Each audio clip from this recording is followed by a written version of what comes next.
are here because you want more from your life. More clarity, more progress, more wins you can feel proud of. The law of attraction is a simple idea. You tend to move toward what you consistently think about and act on. It is not magic. It is mindset plus habits that line up with your goals. Today I want to show you how to use it the practical way so you can create momentum as a student or a young professional. When you think about moving forward in life, the first step is always knowing where you are heading. Many people say they want success, but if you press them on what that actually looks like, the picture is often blurry. It is like telling someone you want to travel but not naming the city. If you don't identify the destination, you will end up wandering or taking detours that waste your energy. That is why defining your aim with real precision matters more than anything else. It is the foundation of progress. Start by asking yourself questions that cut through vague wishes. What would make you feel proud 1 year from now? What kind of work do you want to wake up to each morning? What results would clearly show you that your efforts paid off? The clearer you are, the easier it is for your mind to spot chances that align with that picture. If your answer is simply, I want to do well or I want to be happy, that does not give you a compass. But if you can say, I want to complete this certification by December or I want to be earning a stable income from my creative work by next summer, then you suddenly have direction. Clarity also reduces distraction. Without it, almost everything can look appealing. One day you may feel pulled toward business ideas, the next toward graduate school, and another day toward travel. Each path requires different steps, and chasing all of them at once leaves you exhausted. By defining your main outcome, you automatically filter out paths that do not support it. You no longer have to argue with yourself about every opportunity that crosses your screen or your social feed. You know whether it fits the vision or not, and that saves you from decision fatigue. Another important part of deciding is breaking down the dream into evidence you can measure. If you want to grow in your career, what would show you that you have? Is it a job title, a salary range, or specific responsibilities? If you want to improve academically, is it a grade point average, a spot on the dean's list, or mastering a tough subject? Having markers lets you see progress instead of guessing. It also builds confidence, because each time you hit one of those markers, you know you are moving in the right direction. It is also smart to keep the number of major outcomes small. When you spread yourself across 10 targets, you dilute your power. Think of your attention like sunlight through a magnifying glass. If you focus it tightly on one or two places, it has the strength to burn through. If you scatter it across too many areas, the energy is lost. Choosing a small number of important outcomes does not mean you are closing the door on other possibilities. It means you are building enough momentum in one direction to eventually open more doors. Finally, remember that choosing a direction is not about perfection. You are not carving a decision into stone for the rest of your life. It is about clarity for this season, for this chapter. Once you reach the point you set, you can adjust or set a new destination. The act of choosing gives you structure and focus, and that is what allows you to build real progress. Success becomes much easier to attract when you are not drifting but moving with purpose.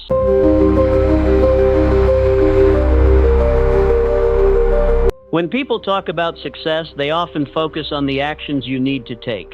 Work harder, study longer, network more. All of that is important, but there is another step that is just as powerful and often overlooked: rehearsing the life you want in your mind every single day. This is not daydreaming or idle fantasy. It is a deliberate exercise in shaping your focus and emotions so that when it comes time to act, you act with confidence and intention. Think about how athletes prepare before stepping onto the field or into the arena. They often close their eyes and imagine the exact moves they are about to make. A basketball player pictures the ball leaving their hands and sinking into the hoop. A runner imagines the pace, the stride, the finish line. This mental practice is not fluff. It is training the brain to feel what success is like, so that the body follows naturally. The same principle applies to your studies, career, or personal goals. When you consistently build a picture of yourself achieving the results you want, you start programming your mind to accept those outcomes as normal. One way to do this is to set aside just a few minutes in the morning before the day begins. Sit quietly and picture the version of yourself who already has what you are working toward. If your goal is academic, imagine sitting in class with clarity and focus. Imagine the exam paper in front of you, and imagine the grade at the top of the page that shows your effort was worth it. If your goal is professional, see yourself in the job interview, answering with calm and confidence, shaking hands with your future employer, and receiving the acceptance email later. Let yourself feel the relief, the excitement, and the pride. Emotions are the fuel that makes the picture powerful. It is also useful to go beyond the big moment and picture the small steps. See yourself opening your laptop on time. See yourself finishing that assignment before the deadline. See yourself introducing your ideas in a meeting. These micro visuals matter because they connect the dream to daily behavior. When the real moment comes, it feels like you have already been there. That sense of familiarity reduces anxiety and helps you stay consistent. Adding short affirmations can strengthen this practice. Keep them simple, believable, and in the present tense. Instead of saying, "I will be successful," you can tell yourself, "I stay focused on what matters," or "I take action even when it feels uncomfortable." These statements anchor the image in your mind. Over time, they shift how you talk to yourself throughout the day, replacing doubt with encouragement. This habit does not require a lot of time. 5 to 10 minutes a day is enough to make a difference, but it must be regular. Like exercise, the effect builds with repetition. At first, it might feel awkward or artificial, but the more you do it, the more natural it becomes. Soon, when you think about your goals, your mind will automatically call up the image of you succeeding. That picture keeps you motivated when challenges show up and reminds you why your effort is worth it. One of the most powerful ways to move closer to your goals is to behave as if you already live the life you are aiming for. This does not mean pretending or faking it. It means aligning your daily actions, habits, and choices with the version of yourself who has already reached that milestone. When you do this consistently, the gap between where you are and where you want to be begins to shrink. Think for a moment about someone you admire who has achieved what you are working toward. How do they carry themselves? How do they plan their day? How do they respond to setbacks? Chances are, it is not only their skills that make them successful, but their consistent habits and the way they choose to show up. If you adopt those behaviors now, even on a small scale, you start living in alignment with your future rather than waiting for a perfect moment that may never come. For example, imagine you want to become a top-performing student. Instead of saying, "I'll study like that once exams are close," you start right away. You carve out focused study sessions. You stay curious during class, and you prepare questions in advance. If your goal is a professional one, like stepping into a leadership role, begin acting like a leader today. That could mean taking initiative on small projects, helping others when they struggle, or keeping your commitments even when it is inconvenient. These choices build credibility and momentum, and people begin to see you as the person you are striving to be. Environment plays a big role in this alignment. If your future self is organized and disciplined, create surroundings that match that identity. Keep your workspace clear, set reminders that support your priorities, and eliminate distractions that pull you backward. When your environment reflects the habits of the person you want to become, it becomes much easier to stay on track. On the other hand, if you keep living in the same messy, unstructured way, you send your mind mixed signals and sabotage your own progress. It is also important to notice how your future self would make decisions. Would that version of you spend hours scrolling on social media or procrastinating on a project that matters? Or would they use that time to invest in skills, build relationships, and practice discipline? Each decision, however small, is a vote for the person you want to be. Over time, those votes accumulate, and the identity you were reaching for becomes your reality. Another part of acting like you already have it is confidence. Not arrogance, but the calm assurance that you belong in the spaces you are entering. If you carry yourself with hesitation or constant self-doubt, people will treat you that way. But if you present yourself with steady confidence, people respond differently. They trust you more, opportunities open up, and you start believing in yourself at a deeper level. The key is consistency. Acting like the person you aspire to be is not about occasional big gestures. It is about small, repeated actions that build a new identity. When you hold yourself to the standard of your future self today, you shorten the distance to success. You no longer wait for opportunities to prove who you are.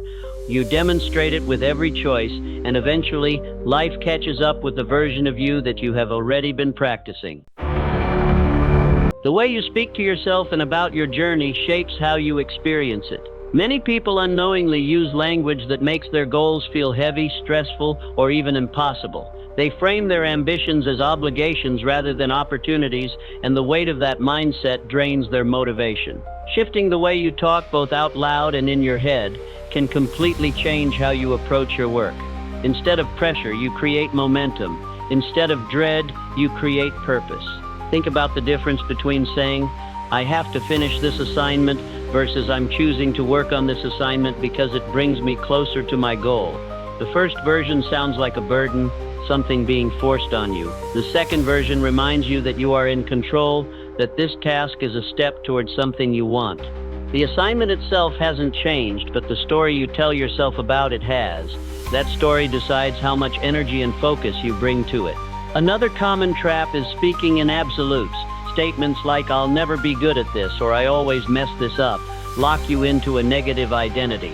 They leave no room for growth. Replacing them with phrases like "I'm still learning" or "I didn't get it right this time, but I can improve" keeps the door open for progress. The words may seem small, but they train your brain to see setbacks as temporary instead of permanent. Tracking your progress is another powerful way to use language as fuel. At the end of each day, take a moment to write down what you accomplished. Even if it was something small, finishing one reading, applying to one job, practicing for 30 minutes, it matters. When you acknowledge those wins, you reinforce the idea that you are moving forward. Without that reflection, it's easy to dismiss your efforts and feel like you are stuck in the same place. Language gives weight to your progress and reminds you that success is built step by step. The words you share with others matter as well. If you constantly tell friends, "I'm stressed" or "I'm drowning in work," your identity starts to revolve around being overwhelmed. But if you reframe and say, "I'm working on a lot and I'm making steady progress," you communicate resilience. People respond differently to you, and that in turn influences how you see yourself. Surround yourself with at least one person who reflects that kind of supportive language back to you. Having someone who encourages you instead of feeding negativity can make a huge difference. This is not about pretending everything is perfect. It is about choosing language that fuels rather than drains. Progress-oriented speech helps you stay in motion, while pressure-filled speech makes you feel stuck before you even start. By consistently framing your efforts as steps you choose to take, by describing setbacks as part of the process, and by recognizing small wins out loud, you keep your motivation alive long enough to see results.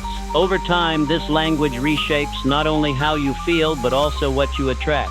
Because people and opportunities are drawn to those who carry themselves with confidence and growth-minded energy. Every person who has achieved something meaningful has faced moments of failure, rejection, or disappointment. The difference between those who keep moving forward and those who give up is not that one group avoids setbacks, it is how they interpret them. When you start to see obstacles as signals rather than stop signs, you turn them into teachers instead of enemies. This shift in perspective is what keeps momentum alive, even in difficult times. A setback, by itself, is neutral. It is simply an event. You didn't get the job offer, your grade wasn't as high as you hoped, the project didn't turn out right. The meaning comes from how you frame it. If you tell yourself, "This proves I'm not good enough," you close the door. But if you ask, "What can this show me about what to adjust?" you open the door to growth. In this way, every failure becomes feedback, and feedback is what sharpens your skills and strategies. Think about how scientists work. They don't expect every experiment to succeed on the first try. They expect trial and error, and each result gives them data. You can treat your goals in the same way. If a study method didn't work, that signal tells you to test another approach. If an employer didn't respond to your application, maybe the signal is that your resume needs refining or your outreach could be more personal. Instead of taking it personally, you take it as information. Speed of response also matters. Many people dwell on a rejection for days or weeks, losing momentum, but the faster you use the signal, the faster you turn it into progress. If you get a poor grade on an exam, review your mistakes that same day and make a plan for the next one. If you don't land a job interview, send out another application within 24 hours. Acting quickly rewires your brain to treat setbacks as temporary bumps, not permanent blocks. Keeping a record of both your wins and your lessons can make this process easier. Write down not only what went well each week, but also what went wrong and what it taught you. Over time, you will notice patterns. Maybe you realize you work best in the mornings, or that you keep struggling in one subject because you need outside help. This log turns failure into a guidebook instead of a source of shame. There is also a deeper benefit to this mindset. Resilience attracts opportunities. People naturally gravitate toward those who keep a level head under pressure and bounce back with determination. If you handle rejection with composure, others will see you as dependable and persistent. That reputation can open doors that skill alone might not. Setbacks are not a sign that you are off track. They are often proof that you are stretching yourself beyond your comfort zone. If you never face failure, it usually means you are not aiming high enough. By treating each obstacle as a signal, an arrow pointing you toward the adjustment you need to make, you build adaptability, confidence, and persistence. Those qualities not only bring you closer to your goals, but also prepare you to handle even bigger challenges later. Success is not about luck or waiting for the perfect moment.